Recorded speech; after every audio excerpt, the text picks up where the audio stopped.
Hi there. This week marks 3 years since the government came to office.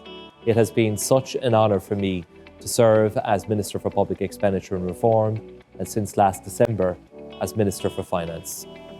During our time in office, we have delivered unprecedented levels of expenditure to assist households and to assist businesses and to protect public health through the pandemic. We've also helped families with a whole suite of measures to mitigate the increase in the cost of living, amounting to some €12 billion over the last 18 months, including 4 energy credits, welfare increases, additional fuel allowance payments, income tax reductions, excise duty and VAT reductions.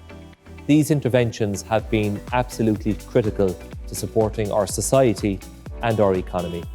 We have 2.6 million people at work now, and unemployment is 3.8%, the lowest ever.